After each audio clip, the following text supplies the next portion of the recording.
नमस्कार। साहित्य के काव्य दोष में आज हम कुछ आगे के काव्य दोष पढ़ेंगे। आज हम पढ़ेंगे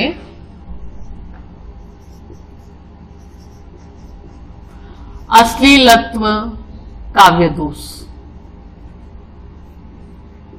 जैसा कि नाम के अनुरूप समझ में आ रहा है हमें, काव्यांश में जहां भी कुछ अश्लील या यूं कह सकते हैं लज्जाजनक शब्द या कुछ ऐसे शब्द जिनको हम बोलने में सकुचाते हैं, संकोच करते हैं, खुल के नहीं बोल पाते हैं, वहां अश्लीलत्व काव्य दोष माना जाता है। परिभाषा के रूप में देखें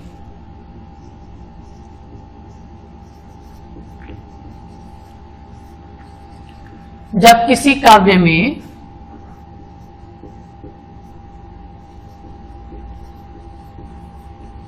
अश्लील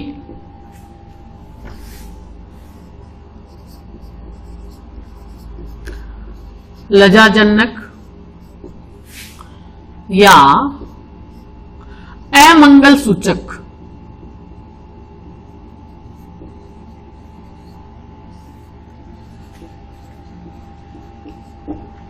शब्दों का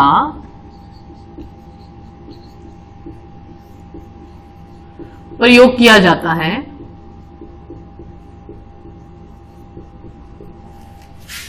वहां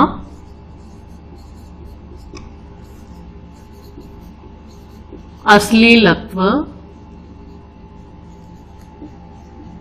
काव्य दोष होता है। जब किसी काव्य में अश्लील लज्जाजनक या अमंगल सूचक शब्दों का जहां पर प्रयोग किया जाता है, वहां पर अश्लीलत्व काव्य दोष होता है। उदाहरण से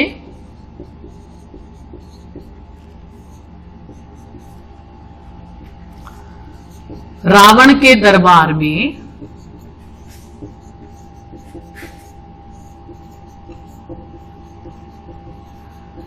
स्थित अंगदपाद। अब यहां पर ये जो पाद शब्द है, रावण के दरबार में स्थित अंगदपाद, पाद का अर्थ यहां पर चरण से है, पैर, यानी अंगद के पैर चरण के लिए। लेकिन यदि हम इसको दूसरे अर्थ में ग्रहण करें तो पाद यहां पर अपान वायु के रूप में, यदि हम इसका अर्थ अपान वायु के रूप में ग्रहण करते हैं तो यहां पर अश्लीलत्व काव्य दोष माना जाता है। एक और देखते हैं, जैसे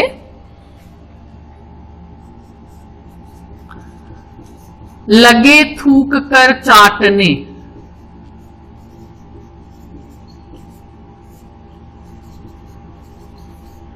अभी अभी श्रीमान।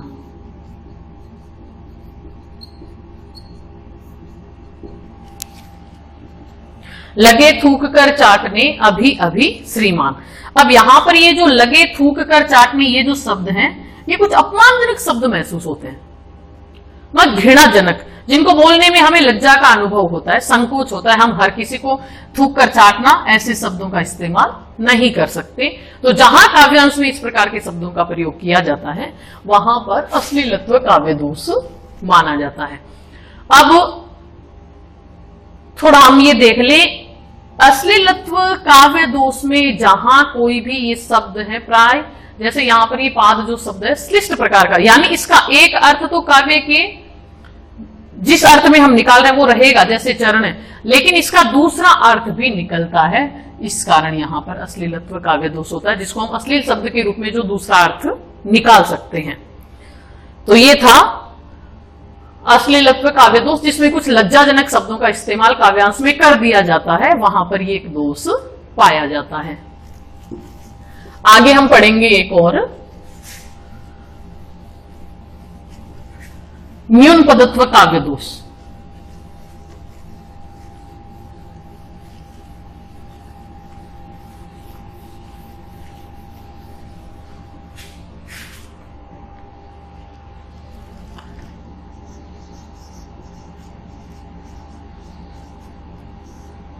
न्यून पदत्व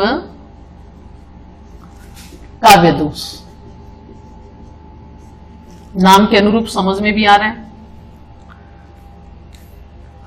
न्यूनता अर्थात कमी, पद यानी पद की, शब्द की। तो जाहिर सी बात है जब किसी काव्यांश में किसी पद की कमी रह जाती है, न्यूनता रहती है, और अर्थ को समझने के लिए हमें उस पद को जोड़ना पड़ता है, वहां पर न्यून पदत्व काव्य दोष होता है। जैसे जहां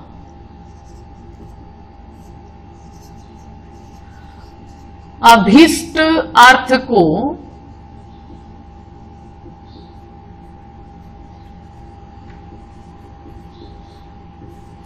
सूचित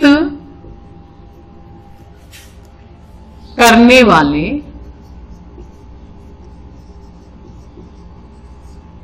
किसी पद की कमी हो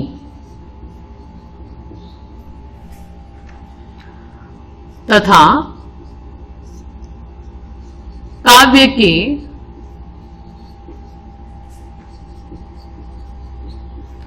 अर्थ को समझने के लिए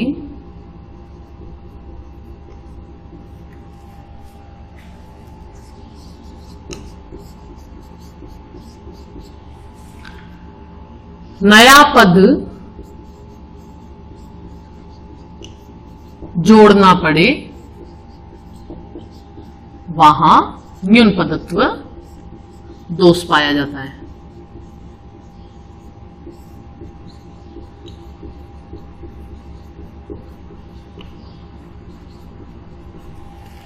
जहां अभिष्ट अर्थ को सूचित करने वाले किसी पद की कमी होती है और काव्य के अर्थ को समझने के लिए हमें अपनी तरफ से उस अर्थ को समझने के लिए एक नए पद या शब्द को जोड़ना पड़ता है, वहां पर न्यून पदत्व काव्य दोष माना जाता है। यानी काव्यांश को समझने के लिए, उसके अर्थ को समझने के लिए किसी न किसी पद की कमी रहती है, न्यूनता पाई जाती है। उदाहरण के लिए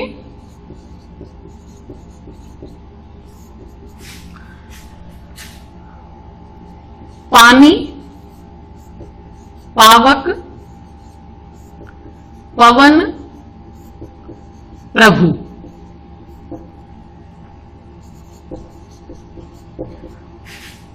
जो असाधु क्यों साधु?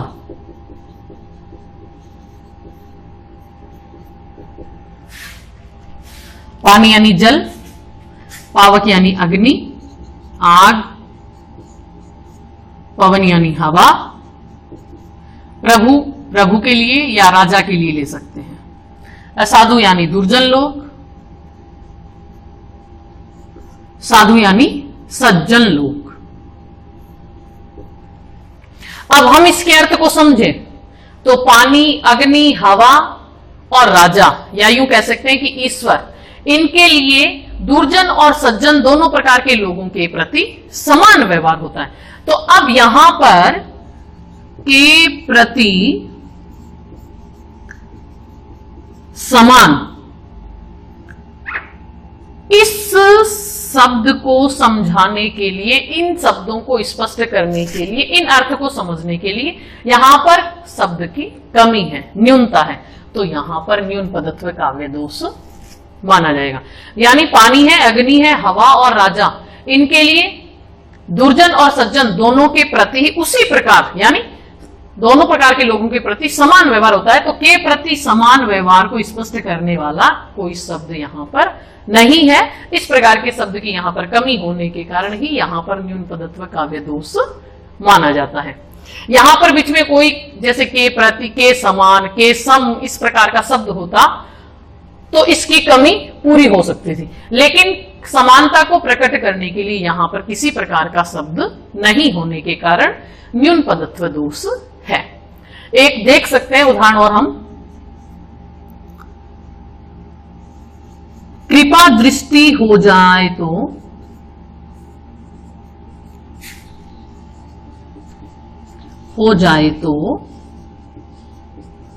बन जाए सब काम।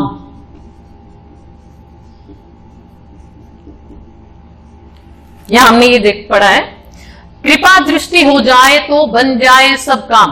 अब किसकी कृपा दृष्टि हो जाए? तो यहां पर हम चाहे आपकी, इस शब्द की यहां पर कमी है, न्यूनता है।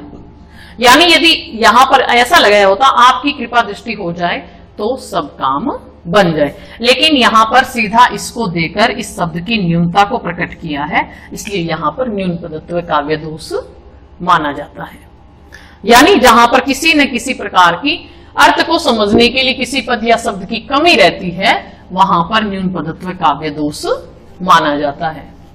अब यहां पर आपकी शब्द यदि आता, वो ईश्वर के लिए, राजा के लिए, जिसके लिए भी आता, लेकिन आपकी से वाक्य समझ में आ सकता था, उसके अर्थ को पूर्ण कर सकता था। एक काव्य दोष और देखेंगे हम, इससे मिलता जुलता सरल उदाहरण के साथ। अभी हमने पढ़ा था न्यून पदत्व, और अब हम ये पढ़ेंगे अधिक पदत्व।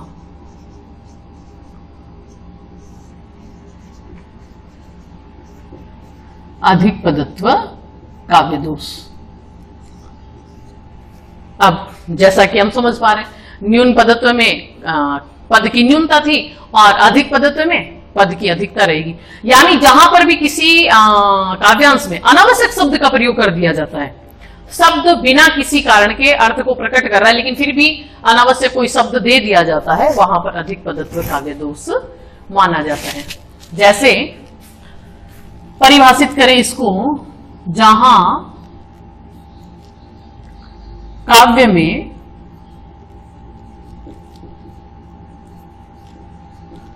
अनावश्यक शब्दों का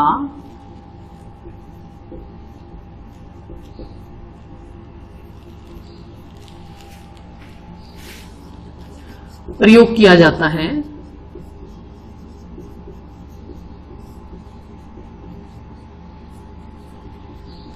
वहां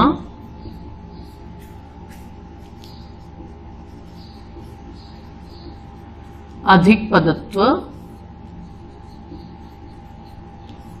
काव्य दोष माना जाता है।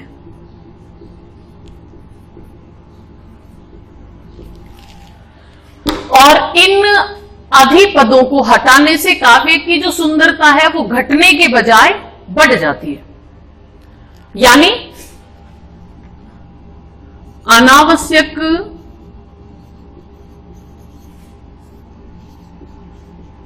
शब्दों को हटाने से काव्य की सुंदरता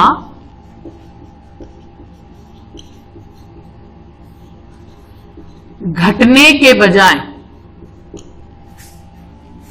बढ़ जाती है।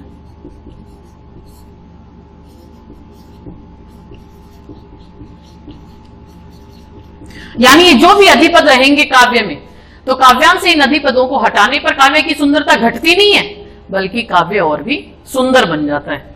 उदाहरण से यदि हम इसको समझें,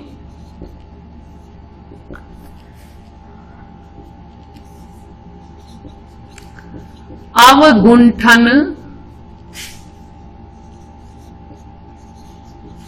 घूंघट दिए मंद मंद मुस्काए।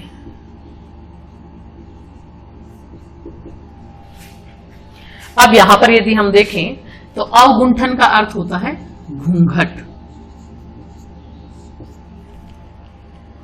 अब घूंघट घूंघट दो शब्द बार बार दे रखे, घूंघट दिए मंद मंद मुस्काए। बिना इस अवगुंठन शब्द के भी यहां से घूंघट दिए मंद मंद मुस्काए ये काव्य समझ में आ रहा है। तो बार बार जब हम घूंघट घूंघट दिए मंद मंद मुस्काए इस प्रकार के काव्य को समझेंगे तो काव्य की सुंदरता घट जाती है। और यदि इस शब्द को हम हटा देते हैं तो काव्य अपने आप में पूर्ण होकर उसकी सुंदरता बनी रहती है। कहने का मतलब इस अनावश्यक शब्द की, अवगुंठन शब्द की यहां पर कोई आवश्यकता थी ही नहीं। एक छोटा सरल उदाहरण और देख लेते हैं। तरल गरल की लघु लहरी।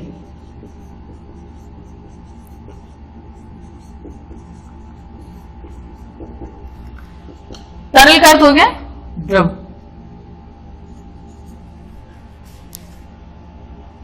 तरल लिक्विड द्रव।